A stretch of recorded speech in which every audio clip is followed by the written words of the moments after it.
I'm here with the best-selling author, Ann Patchett, and I can't wait to talk to you about so many things. So thrilled just to be sitting across the table and staring at your beautiful face. Thank you. It's so wonderful As to am be I, here. thank you. So the first thing is, how do you prepare to write an entire novel? The way I do it is I do it in my head.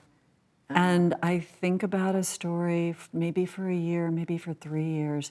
And whenever I am driving or cooking or just living my life, I'm always thinking, I wonder what she would be doing now. I wonder what if it went that way? What if they lived in Connecticut? I'm constantly thinking, and then I finally get to the point where it's organized in my mind, and then I write. Do you research the worlds that your books are set in before you start? It is the best part of my job. Oh, really? You want to know something you already know? What? Universal truth.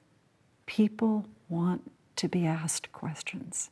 I know a lot about malaria from writing State of Wonder. I went to the Bethesda Naval Hospital. They said, I'm interested in malaria. Can I shadow you for a day? And the chief malarialist, he didn't know who I was. He didn't care what I did. He just wanted somebody to talk about mosquitoes all day. Because people really want to share what they know and what they love. That's true. So 13 years ago, you decided to open a bookstore in Nashville. So what do you know now about owning a bookstore that you didn't know when you started? Well, I didn't know anything about Yeah, I didn't know anything when I I started a specialty food store, so I get that. I had no idea how interested I would be in business. I think business can be really creative. And I love it. And Great. I had a wonderful partner, and we opened the store together. And when she retired a year and a half ago, for the very first time, I thought, what is my point in owning this bookstore? And it was so clear. What? I wanted to make a place where people loved to work. Because I thought, if that's there, everything else will work. And I never had colleagues, right? I mean, I work alone, I write books, I sit in a room by myself, I've got Sparky, that's it. But to have colleagues, and they're wide-eyed, great readers. Oh, how great. I'm sure a lot of young authors come to you for advice. What do you tell them? You need to write because you love it, because you don't have any idea what else you could possibly do but write. You don't think, I want to write because I want to publish. And you can't stop yourself. Yeah. You used to write for Gourmet Magazine. What was the best assignment you ever had? The best one was, I said, okay, what if you send me to the Belair Hotel in Los Angeles and I find out whether or not they're nice to a single woman for a week by herself? What a great idea. And they were horrible to me. The hotel? They were horrible to me because I was a single woman alone. And every night I would go back to my room and there was a guy who was a guard. And every night he would say, excuse me, miss, you have to be a guest to go beyond this point. And I was like, God, do we have to do this every night? Single night? Every night? Wow. I have been here for 5 nights. Were they trying to stop prostitutes from coming in?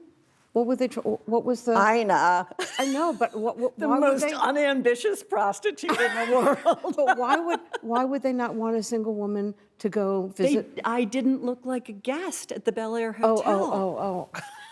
I couldn't even imagine what it was. I looked like a camp counselor dressed in my Gap skirt. I felt like I was in a movie. So did you write it as it was? Yeah, sure. Good for you. Yeah. Wow. Am I right that you came late to reading? I did. I didn't learn to really read until I was in the 3rd grade. Really? Yes. And so that's because my parents got divorced when I was young. We just didn't go to school all the time. And we switched schools and we moved around. But the school that I eventually stayed in until I graduated from high school was called St. Bernard's. And there was a nun named Sister Nina. And Sister Nina was the reading teacher. And every time I would show up, I didn't know how to read. And she was like, all right, enough. And she never let me go to recess. I had to have my lunch with her. And I couldn't stand her because she was keeping me away from having fun. And also because she was digging at my deepest shame. I was ready to spend the rest of my life just faking it. Well, you've done so well so far. I was a brilliant little faker. That's what I was. And everybody liked me because I could tell a story even if I couldn't write it down.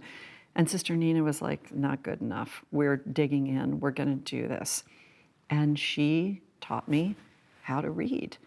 And then I met her again when I was in my late 30s. Yeah. And I realized for the first time, it was like, oh, wait, you were the reading teacher. She saved my life. I would have nothing if not for you. In that moment when you met her? Yes. Now, Sister Nina is 91, and she is my everything. We really, really love each other, look out for each other. Wow. So I know we both love to cook, and we both love grain salads. So I was thinking we'd make Charlie Bird salad, which I think you like as well as me. Love that salad. Yes. But you're going to make it your way with a roasted cauliflower, which sounds fabulous. I'll make it my way with jammy eggs. Beautiful. How's that? You never have too much Charlie Bird salad. It's not possible.